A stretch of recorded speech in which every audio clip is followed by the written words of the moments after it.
السلام عليكم ورحمة الله وبركاته. ازيكم يا حبايبي؟ عاملين ايه؟ يا رب تكونوا بألف خير. النهارده هنعمل مع بعض الكيك الاسبونج الجاهز، بالدقيق الاسبونج الجاهز. في ناس كتيرة طبعا سألتني عليه وقررت اعمله معاكم النهارده بالدقيق الاسبونج الجاهز. برضو كنت عامله معاكم قبل كده اللي هو بالدقيق العادي، يعني كنت عاملاه باللي هو الدقيق بتاع البيت، الدقيق الموجود في البيت عادي، وهسيبه لكم برضو في نهاية الفيديو او في صندوق الوصف. هنبدأ بقى النهارده هنعمل مع بعض اللي هو كيك الاسبونج الفانيليا. كيك الاسبونج الايه الفانيليا. معايا هنا 4 بيضات اهمت، حطاهم في العجان. تقدري تستخدمي المضرب الكهربائي لو انت عندك، بس يعني لو انت هتشتغلي هنا ربع ساعة على العجان، هتشتغلي نص ساعة على المضرب الكهربائي. اتفقنا كده؟ يبقى الفرق بين ده وده ان هنا ربع ساعة، التاني نص ساعة. تمام. في حاجه برضو تاني كمان، العجان برضو بيوفر معاكي وقت ومجهود. لو انت هتحطي الخليط هنا في العجان هتجهزي انت الصواني. تمام. ندخل بقى على طول في المقادير. معايا هنا 4 بيضات، معايا هنا كيلو وربع دقيق سبونج. كيلو وربع دقيق سبونج. طب انا ليه حاطه هنا كيلو وربع دقيق سبونج؟ عشان هعمل تورتتين، واحده مقاس 26 والتانية مقاس 28. يعني انا هقسم الخليط، هحطه مره واحده في العجان وهقسمه على تورتتين. طب في ناس هتقول لي انت حاطه 4 بيضات ليه على الدقيق السبونج؟ هقول لك انا حاطه 4 بيضات بس لان هو بيض كبير، والتاني حاجه عشان ما يبقاش فيه زفاره كتير، عشان احنا يعني ما بحبش الزفاره بتاعه البيض تبقى باينه في التورته. تمام. وما كترش، وهي بتدي نفس النتيجه. يعني لو كترت بيض هتدي نفس النتيجه، زودت بيض هتدي نفس النتيجه. بس وكمان البيض غالي زي ما انتم عارفين يعني، فهو نفس النتيجه هتبقى كويسه ان شاء الله، وهتشوفوها معايا لما تستوي هتبقى كويسه. تاني حاجه بقى معايا هنا الفانيليا. تمام. هحط حوالي اهي معلقه صغيره من الفانيليا السايله. يفضل طبعا الفانيليا السايله لانها بتبقى ريحتها قويه شويه عن اللي هي الفانيليا البودر. تمام. بعد كده هضيف كوبايتين من الميه اهوت.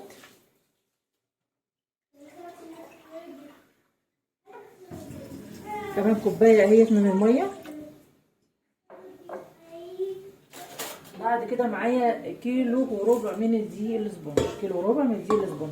طبعا تقدري تقللي الكميه لو انت هتعملي تورتيه واحده مقاس صغير عن كده يعني لو هتعملي تورتيه مقاس 24 او مقاس 26 او مقاس 28، هتضعفي تقلي يعني تاخدي نص الكميه، يبقى بيضتين كيلو الا ربع دقيق، كوبايه ميه.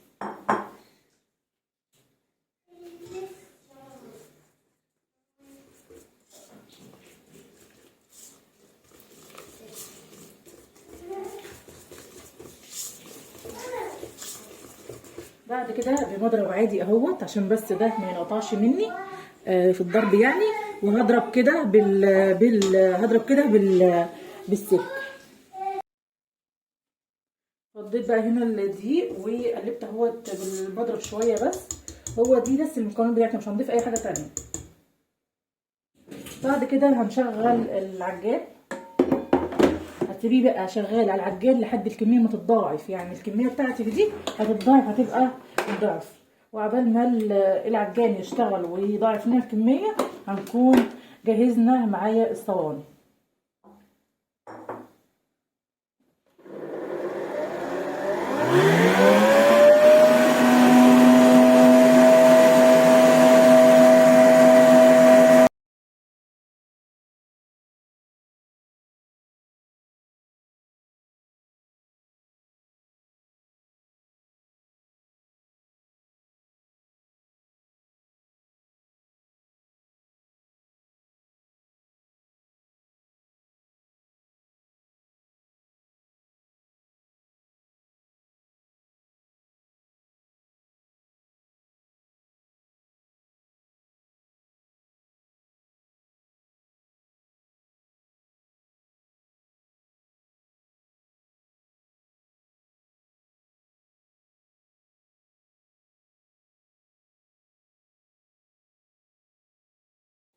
بصوا هنا بقى كده، بعد ما خلصت، بعد الكميه ما اتضاعفت زي ما انتم شايفين اهو، القوام تقيل خالص اهو.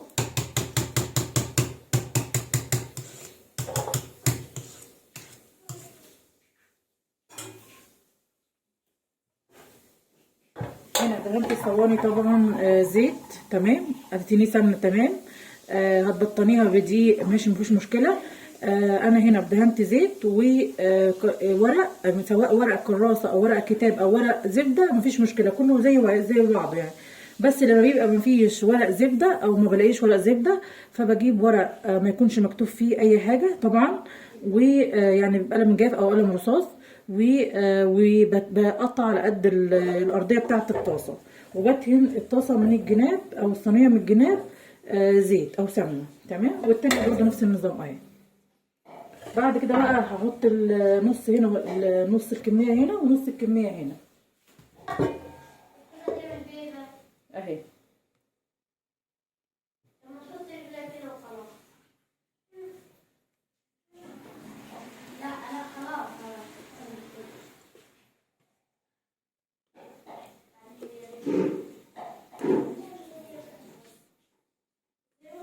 طبعا التورتيه اللي انا هعملها هتبقى 3 طبقات، يعني مش كتير، يعني مش 4 أو 5. انا هعمل التورتيه 3 طبقات.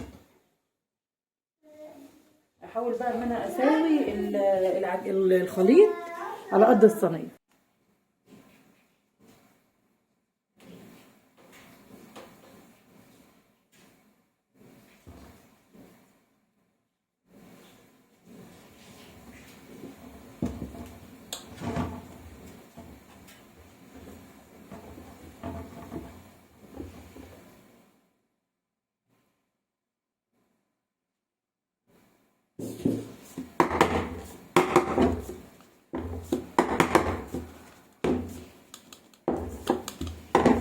هضغط خطوتين كده عشان لو في اي هواء يطلع منها.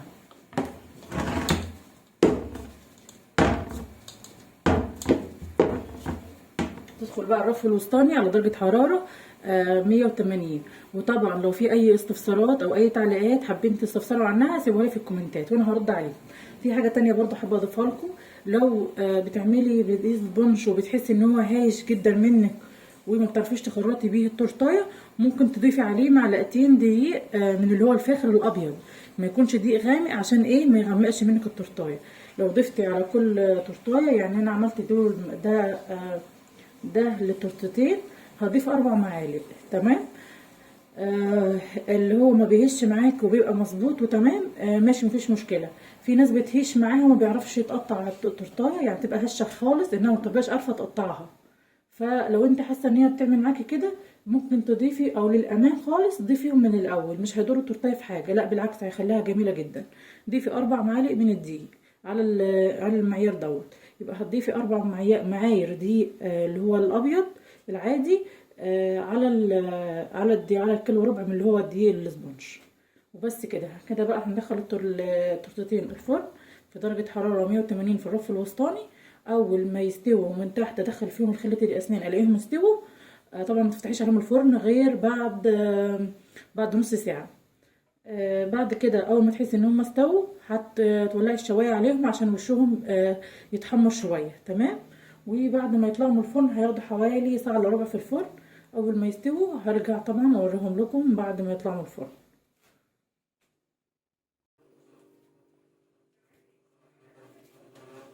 بصوا كده بقى بعد ما طلعوا من الفرن اهو، بصوا شايفين دي خلة اسنان اهي،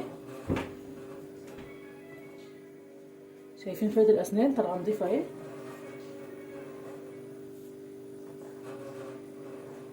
اهي.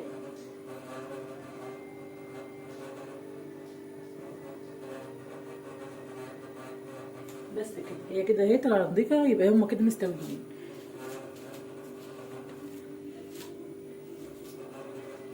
بعد كده هجيب سكينه وامشي بالحرف كده عشان لو في حاجه ماسكه تسيب، لان لو هي في حاجه بقت ماسكه وانا بقطعها هتنهري، مش هتبقى سوي واحد. فانا همشي بس السكينه كده في الجنب بس، اتاكد ان مفيش حاجه ماسكه بس الاول.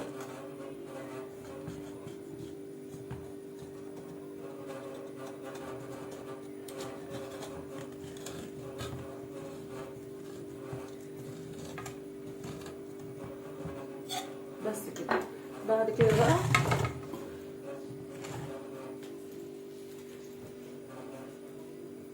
نجيب فوطة او قماشة تكون نظيفة.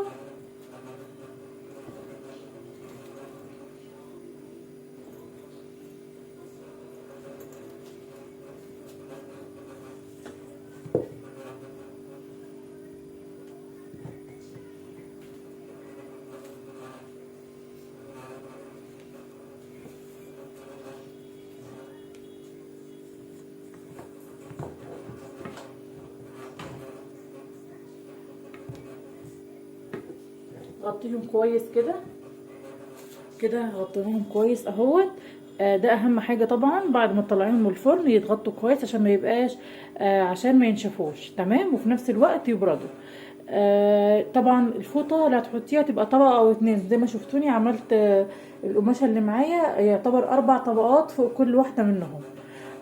في حاجه برضو كده خلاص بقى مش هنشتغل فيها غير تاني يوم او بعد ما تبرد ب3 ساعات، يعني عدى عليها 3 ساعات او ما تحسها ان هادت خالص ما عادش فيها اي نوع من السخونيه. خرطيها بقى واشتغلي فيها، او بيتيها. الافضل حاجه بيتيها لتاني يوم الصبح كده نبقى خلصنا مع بعض الكيك. بعد كده بقى عشان ما اطولش عليكم في الفيديو يعني هقطعها وهزينها في فيديو تاني، وهسيبه لكم برضو في نهايه الفيديو او في صندوق الوصف فيديو تزيين او فيديو اللي هو تقطيع التورت والتزيين. هكملهم بقى في فيديو تاني. ولو في اي استفسارات او اي تعليقات سيبوها لي في الكومنتات تحت وانا هرد عليكم. السلام عليكم ورحمه الله وبركاته. اشوفكم في فيديو جديد، وما تنسوش طبعا لاول مره يشوف القناه بتاعتي يدوس لايك والاشتراك في القناه عشان يوصلوا كل جديد. والسلام عليكم ورحمه الله وبركاته.